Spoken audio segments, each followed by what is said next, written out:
Hey everyone, my name is Veia and I'm here planning my own magic into my everyday life. Thank you so much for joining me.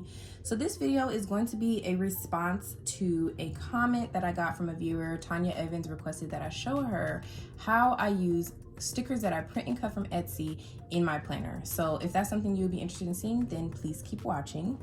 So rather than try and film and edit a weekly plan with me, which me knowing myself would take eons, I decided to go ahead and just show various spreads in my planner where I've used printable stickers. And to be honest, I use printable stickers 90% of the time, and the alternative is using like regular stickers from my Erin Condren sticker books, as well as like sticky notes and stuff, which I'll show you examples of all of those here today in this video. So I'm going to start with the sticker kit and the week that I used the stickers that you saw in that tutorial. And if you don't know which tutorial I'm talking about, I'll go ahead and put the eye above. I was showing how I got this kit printed and cut and sized as well exactly for my planner in Cricut Design Space. So in the world of planners and planner stickers, basically at first for printing and cutting stickers, I only saw people with silhouette cutting machines, you know, being able to find sticker kits that they could download and print and cut themselves. And there were a few like shops in there that were Cricut friendly, or you could finagle them or, you know, basically rig them to be able to be used for a Cricut machine. But I'm not gonna lie, it was tough.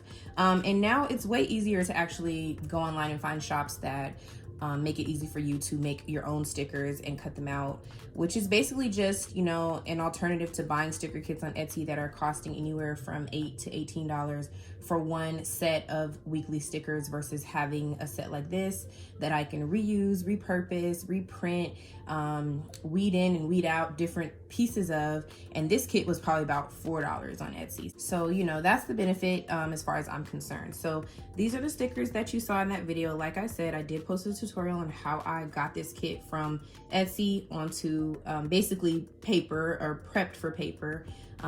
So you can go ahead and check that video out. So how I use these stickers in response to Tanya's question and comment, by the way, thank you so much, Tanya, for watching and commenting on that video, is basically how you see here. This is one of two ways that I plan. I basically I do what's called framing the page. So I'll take a washi strip, or the washi strips from the kit, and I'll put them all along the bottom, and then I'll put my sidebar, or typically I'll actually go up here and do my day covers and headers. Sometimes if there's like an extra strip of washi that I think is cute, like this flannel one right here, I'll go ahead and put that across the top and put my day covers on top of it. But sometimes I don't do that because, as you can see, you almost can't see that washi, but it's okay.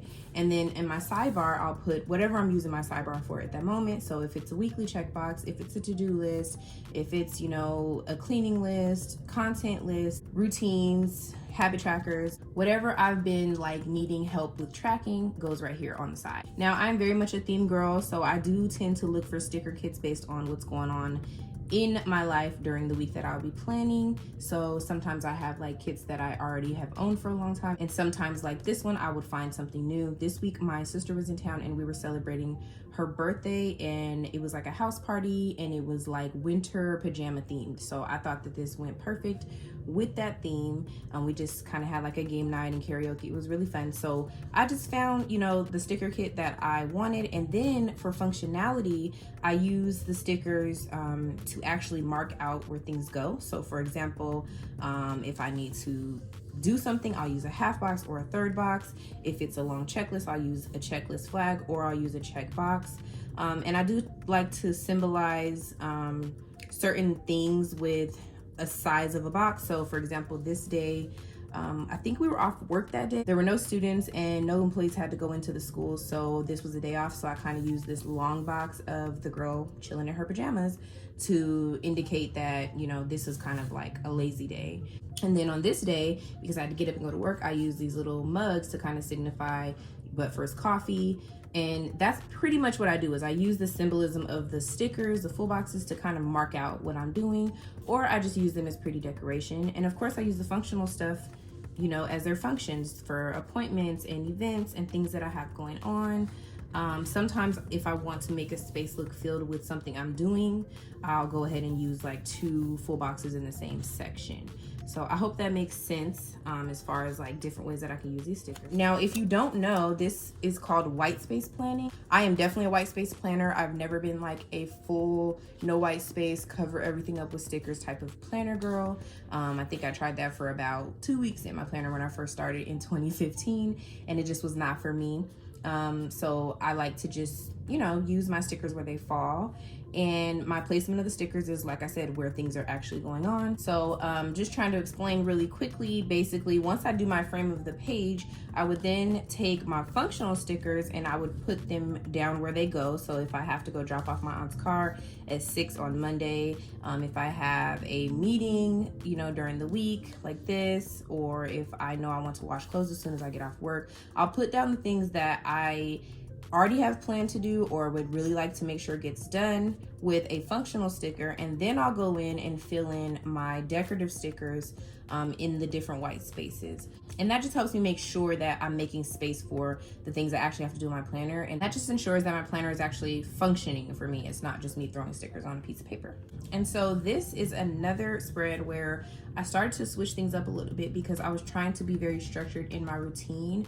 My goal is to try to get more content out, so I've been trying to implement a plan, and I'll be honest, this was more so of a test run for me, but you know, it's still my life and my planner. So I was trying to make room for doing something with my content every day on my lunch break, and which is around this time. So I put these stickers down, and then I put my daily chores down, which I wasn't typically marking in my planner this way, but again, trying to be more intentional, I started marking those. And then that just left me, you know, kind of only one spot to put my full boxes, which was fine with me because during these hours of the day, I'm at work anyway, so there's typically not anything going on for me. And of course, if something did come up, like I had a meeting or, you know, maybe I didn't go to work, then I would switch that up, or I would layer on like a functional sticker, like a label or a quarter box or something like that. So this is another way you could utilize, you know, still white space, but another way you can utilize these stickers. Notice that my weekends are still kind of just based on what's really happening, because my weekends are not as structured as my weekdays, of course, because we're doing different things all the time on the weekend. And here's another style of planning that I use, and this is just by using Erin Condren sticker book stickers and some sticky notes here and there, as well as some like little deco that I may pull from my stash. These are also printable stickers, the script and these little weekly icons, but everything else is from an Erin Condren, either a sticky book. This is washi tape from Washi Tape Roll. These are sticky notes from the stylized sticky notes pads, just like this one, but in this design.